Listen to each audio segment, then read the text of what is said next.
साथियों नमस्कार। बात करेंगे Uttar Pradesh police radio operator की भर्ती को लेकर कि आपने देख लिया, अब सब कुछ क्लियर है, आपके सामने आपके नंबर हैं, क्योंकि आपने देखा ही आपकी आंसर की आ गई। तो आंसर की को अगर आप ये मान लें कि आपका ये रिजल्ट है कहीं ना कहीं, तो कोई बड़ी बात नहीं होगी। बड़ी बात इसलिए नहीं होगी क्योंकि आपका सीधा सीधा नंबर दिखाई दे रहा है कि आपका कितना स्कोर जा रहा है, कितना नहीं जा रहा। नॉर्मलाइजेशन में क्या होता है वो तो खैर बात की बात होगी, लेकिन अभी के हिसाब से जो कट ऑफ लगाई गई है उसके आसपास अगर आप आ रहे हैं तो निश्चित आपको रनिंग करनी चाहिए। अब आप रनिंग के लिए पूछते हो कि हम करें या ना करें, तो देखिए हम सबको बार बार रिप्लाई नहीं कर पाएंगे। अगर आप ये पूछते हो कि 350 नंबर है, हम रनिंग करें या ना करें, तो ऐसा कहीं ना कहीं ये जो है आप बताना चाह रहे हो कि हमने इतना स्कोर कर दिया है, अब हमें करनी चाहिए या नहीं करनी चाहिए। तो बिल्कुल देखिए, आप अपनी समझदारी के अनुसार काम करिए। यहाँ पर आपको रनिंग करने की जरूरत है, बार बार हमें बताने की जरूरत नहीं है। अगर किसी का स्कोर 290 है, 280, 285 है, तो बिल्कुल भी उन्हें रनिंग छोड़ना नहीं है। रनिंग आप करिए, बेशक आप पूरी रनिंग मत करिए। क्या करिए कि आप प्रैक्टिस में लाइए और जैसे ही आपका रिजल्ट आए तो उसे आप कवर कर सके, इतनी आप प्रैक्टिस पहले से करके रखिए। ठीक है, अब बार बार ये आप सवाल ना पूछे। लेकिन अब आप रनिंग तो कर रहे हैं लेकिन आपके डॉक्यूमेंट तैयार नहीं है। बहुत से भाई का कमेंट था कि सर डॉक्यूमेंट के बारे में बता दें कि डॉक्यूमेंट कौन कौन से तैयार करके हमें रखना है, और या हमारा कास्ट सर्टिफिकेट या फिर निवास जो है कौन सा लगेगा, इन पर जो है बात करने वाले हैं। तो आप लोग की जो है डॉक्यूमेंट संबंधी आज के बाद कोई डाउट नहीं रह जाएगा, किसी प्रकार का कोई डाउट नहीं रह जाएगा। यहाँ से लेके अदर स्टेट वालों का भी कोई डाउट नहीं रहने वाला। तो देख लेते हैं कि आखिर आपको डॉक्यूमेंट में क्या क्या तैयार करना होता है। देखिए, पहले आपको बता दें कि आपको हाई स्कूल, इंटर, अगर आप वर्कशॉप में हैं तो आपको हाई स्कूल या आईटीआई, यही जो आपसे मांगा गया है उसे ही बस आपको रखना है। इसके अलावा कोई अन्य डिग्री है तो आप दे सकते हैं, इसमें कोई बड़ी बात नहीं है। जब आप मेडिकल देने जाएंगे वहाँ आपसे फिल करा लिया जाएगा डॉक्यूमेंट। डीवी के टाइम भी आपसे फिल करा लिया जाएगा कि आप अन्य डिग्री रखते हैं या नहीं रखते हैं, तो आप लगा सकते हैं, कोई दिक्कत वाली बात वहाँ पर नहीं है। ठीक है, लेकिन अगर बात करें क्या उसका कोई फायदा होता है, तो नहीं।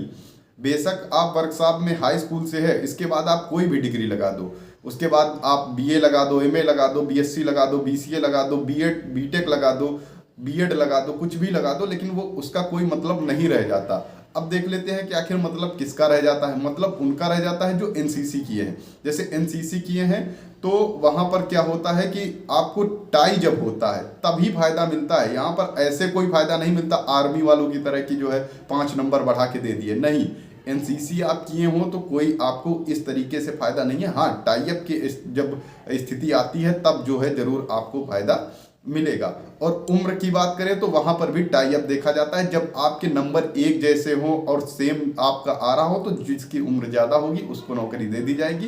बाकी कई लोग यहाँ पर बाहर भी किए जाते हैं, ऐसा होता है, लेकिन बहुत ज़्यादा संख्या नहीं होती। 7 से 8 लोग ऐसे फंस जाते हैं जिनको यहाँ से टाई अप के तौर पर बाहर कर दिया जाता है। तो डॉक्यूमेंट की बात कर लेते हैं। तो हाई स्कूल, इंटर, और आपने अगर हेड की बात करें तो आपने डिप्लोमा लगाया होगा, बस इतने डॉक्यूमेंट आपको रख लेने हैं। अब बात करें आपका जो जैसे कास्ट सर्टिफिकेट होगा, तो कास्ट सर्टिफिकेट के लिए एक डेट दी गई थी। जब तक फॉर्म फिल कराए जा रहे थे उस दौरान की डेट जो है आपको उस दौरान की बनी हुई होनी चाहिए कास्ट सर्टिफिकेट, तो आपको वो रखना है, वो आपकी उस पर लगने वाली है। बात करें निवास की, तो निवास में क्या होता है, वो पुराना भी लग जाता है और नया भी लग जाता है। निवास में संभवतः कोई दिक्कत नहीं आती, लेकिन भर्ती बोर्ड डीवी कराने के समय जो है ये भी कर सकते हैं कि जो है आराम से आपका नया वाला भी अलाउ कर सकते हैं, ऐसा उनके ऊपर है। लेकिन क्योंकि नोटिफिकेशन में वही पुराना वाला है तो पुराना वाला आप बिल्कुल तैयार कर लें। जिनका खो गया है वो दोबारा से निकलवा लें, कोई दिक्कत नहीं है। दोबारा पुनः जो है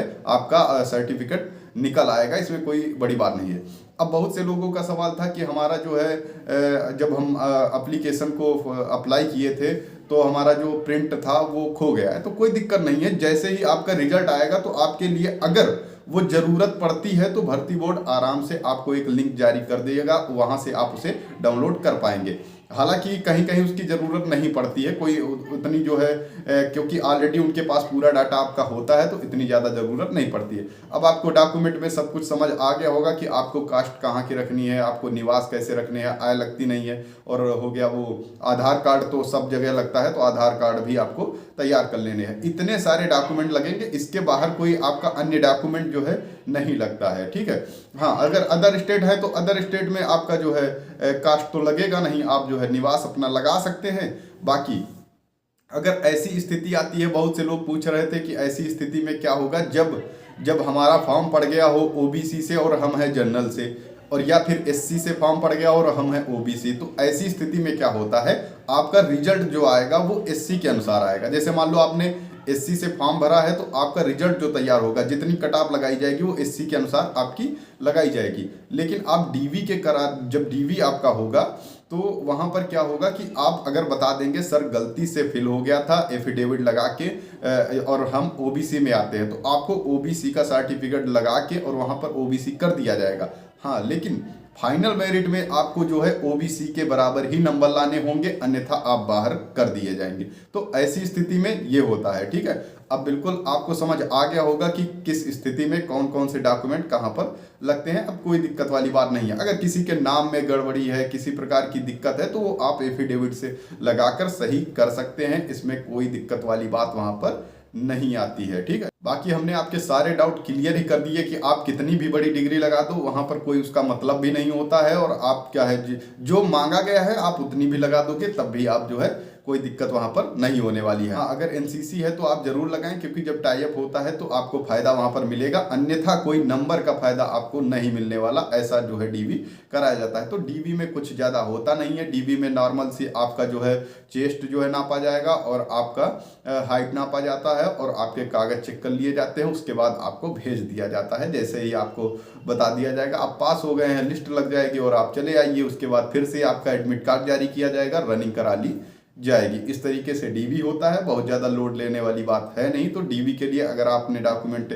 गलती से खो गया है या नाम में कोई दिक्कत है तो आप आराम से सही करा सकते हैं। नहीं सही होता है तो एफिडेविट लगा सकते हैं।